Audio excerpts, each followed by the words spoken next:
بسم اللہ الرحمن الرحیم۔ السلام علیکم۔ الجابر چینل پر آپ کو ایک مرتبہ پھر خوش آمدید کہتے ہیں۔ آج کی ویڈیو میں ہم آپ کو حضرت بایزید بسطامی رحمۃ اللہ علیہ کے اللہ کے حضور میں پیشی کے بارے میں بتائیں گے۔ اس سے پہلے ایک چھوٹی سی ریکویسٹ، ہمارے چینل کو سبسکرائب کرنا نہ بھولیے، اور ہماری ویڈیو پسند آئے تو اس کو لائک بھی کریں اور شیئر بھی کریں۔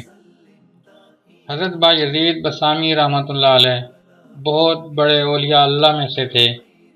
ان کا انتقال ہوا تو کسی نے خواب میں ان کو دیکھ کر پوچھا کہ حضرت، اللہ نے آپ کے ساتھ کیا معاملہ فرمایا؟ تو جواب دیا کہ جب میری پیشی ہوئی تو اللہ نے پوچھا کہ بایزید، میرے لیے کیا لائے ہو؟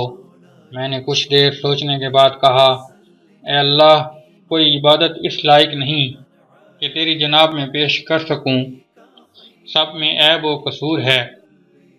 البتہ تیرے لیے توحید لایا ہوں، کیونکہ میرا عقیدہ تو مضبوط تھا کہ تو ہی سب کچھ کرنے والا ہے، نفع کا مالک تو ہے، نقصان کا مالک تو ہے، مشکل کشا تو ہے، حاجت روا بھی تو ہے، اس لیے میری جانب سے آپ کے لیے توحید خالص کا تحفہ پیش ہے۔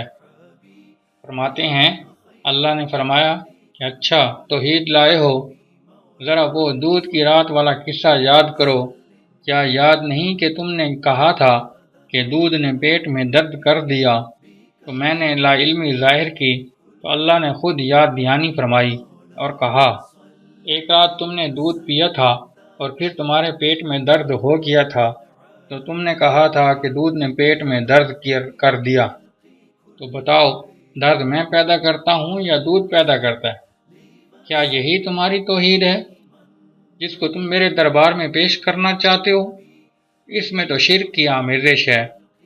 حضرت بایزید رحمۃ اللہ علیہ فرماتے ہیں کہ میں نے کہا، اے اللہ، میرے پاس تو کچھ نہیں ہے، نہ کوئی عمل، نہ نیکی، نہ ایمان و توحید جو تیرے شایان شان ہو، اس لیے میں اپنے فضل سے ہی مجھے معاف فرما دیجئے۔ اللہ، ہمارے اعمال کا کیا حال ہوگا؟ اے اللہ، ہمیں اپنے فضل اور کرم سے ہی معاف فرما۔ آمین ثم آمین۔